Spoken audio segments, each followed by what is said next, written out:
Lola, uunahan ko na po kayo Ang sabi niyo po kasi sa akin kanina, huwag ako magpapagabi. Plano ko po talaga umuwi ng maaga kasi in order po kasi naming food ang tagal dumating. Tapos yung biglang nag-traffic and then umambon, so... Hello, Luisa. Hindi mo man lang ba ako yayakapin?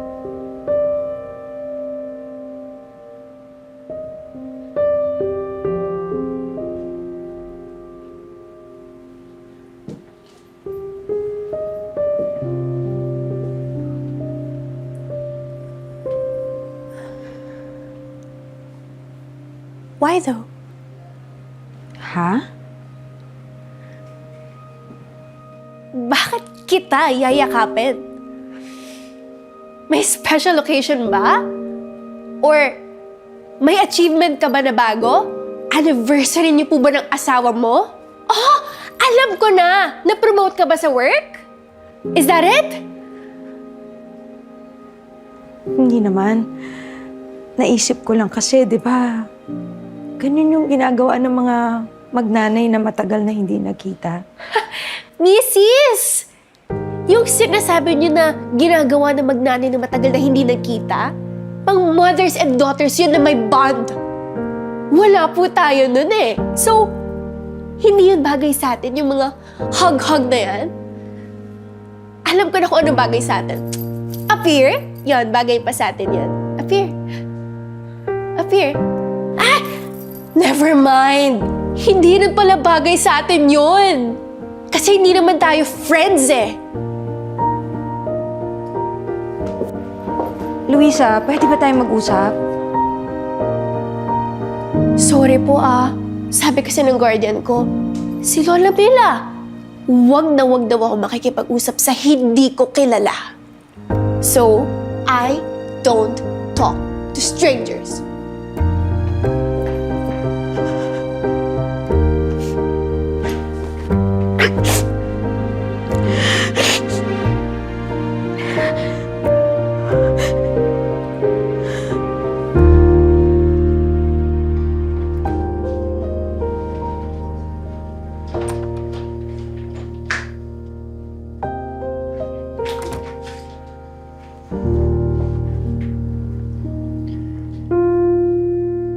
Ginagawa niya dito?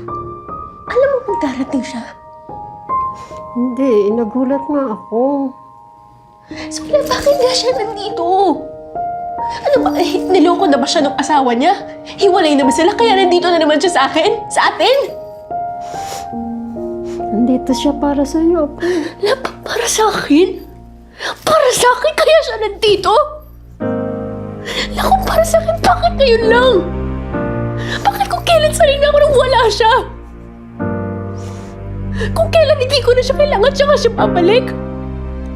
Sana nandito siya nung kailangan ko ng mga sagot niya kung bakit niya ako iniwan.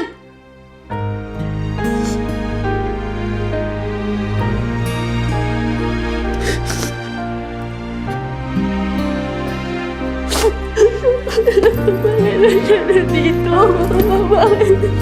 Bakit ba siya nandito?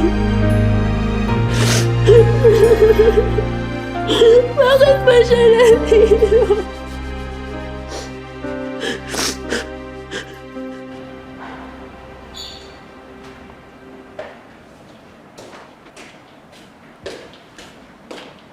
Ma, ano pong sabi ni Luisa? Bukas mo na siya kausapin. Pero, Hindi pa siya handang makipag-usap. Hintayin mo siyang maging ready. Bakit ka ba talaga umuwi? aasikasuhin ko sana yung petition ni Luisa. Bakit ngayon mo lang naisip yan? Sorry, ma, ngayon lang kasi ako naging ready. 8 taon?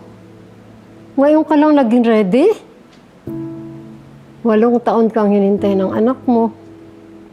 Nakakaawa yung bata.